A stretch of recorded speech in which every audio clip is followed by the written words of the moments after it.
안녕하세요, 공복 여러분. 공백입니다. 모두 잘 지내고 계셨나요? 인트로에서 보셨겠지만 제가 최근에 책을 읽다가 진짜 펑펑 울었거든요. 너무 오랜만이었어요. 읽자마자 바로 제가 이달의 스페셜픽으로 점 찍어둘 만큼 재밌는 책이었는데요. 냅다 제목 소개하면서 시작해보도록 하겠습니다. 이꽃님 작가님의 책 죽이고 싶은 아이 1, 2입니다.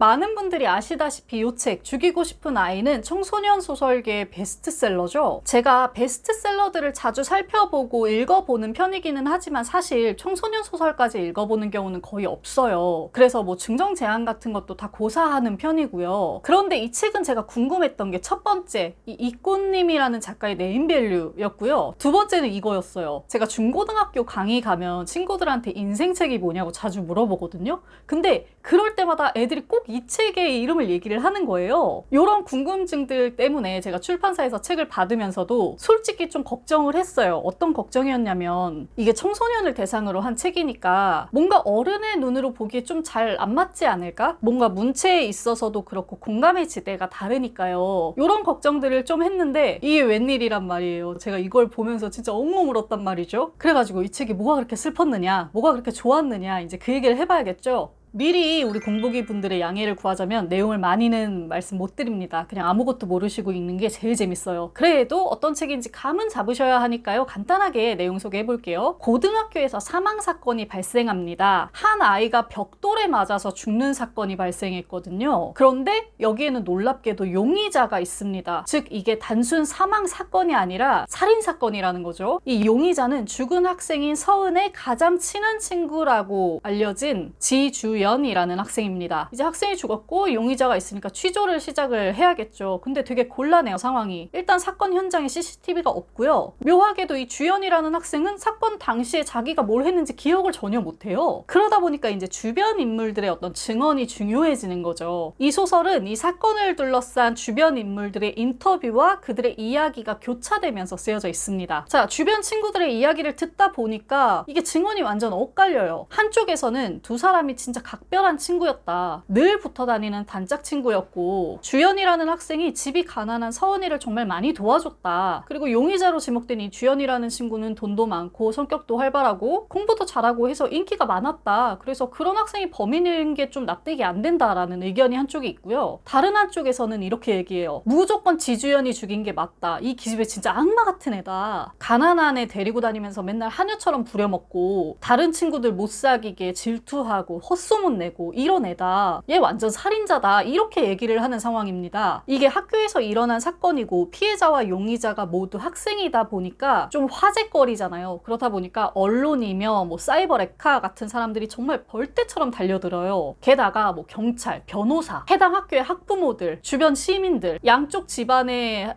부모님들까지 모두가 이 범인에 대해서 입방아를 찢는데 혈안이 되어 있습니다. 그러는 동안 죽은 친구인 서은 그리고 용의자로 지목된 주연 두 사람은 제대로 보호받지 못하고 날선 시선에 휩싸이게 되죠. 보시면 소설이 두 편으로 나눠져 있죠. 1편은 방금 말씀드린 것처럼 진범을 찾는 데 주력하고 있는 소설이고요. 2편은 1편의 끝에서 보여주었던 결말을 완전히 뒤집으면서 새로 시작되는 이야기입니다. 이게 그 이꽃님 작가님이 1편을 쓰고 나서 속편을 쓸 계획이 전혀 없었대요. 근데 어느 강연에서 한 학생이 이렇게 질문을 했다는 거예요. 소설가는 자기가 쓴 소설의 캐릭터에게 책임을 진다고 들었다. 그런데 작가님은 책임을 지고 계시냐라고 이렇게 똘똘이 같은 질문을 했다는 거예요. 그래서 이 작가님이 내 이야기에 내 캐릭터에 정말 책임을 지고 싶다는 마음으로 이 2편을 제작을 했다고 합니다. 사실 이 2편이 반전도 많고 스포가 되는 내용이 많아서 제가 오늘 2편에 대해서는 거의 이야기를 하지 못했는데요. 개인적으로는 2편이 진짜 보물이었어요. 1편만 있었다면 제가 이렇게까지 이 책이 좋진 않았을 거거든요. 근데 2편이 생김으로써 이 이야기가 진짜 종결되는 것 같았어요. 제가 펑펑 운 것도 이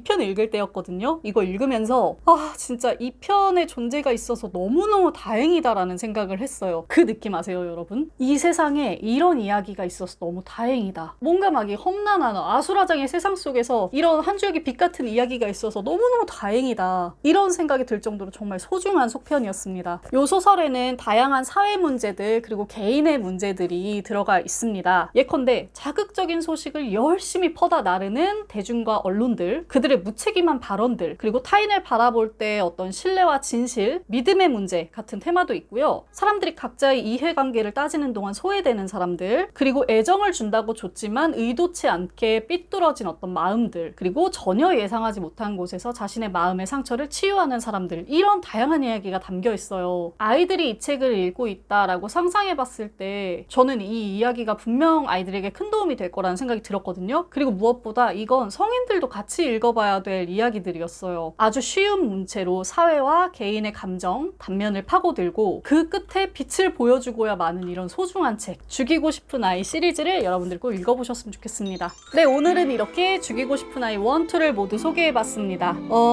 이 책 그냥 집에 하나씩 들이시면 좋겠습니다. 이렇게 마무리하겠습니다. 지금까지 시청해주신 여러분들 정말 감사드립니다. 모두 멋지게 책 읽는 시간 되세요. 공백의 책단장이었습니다. 안녕.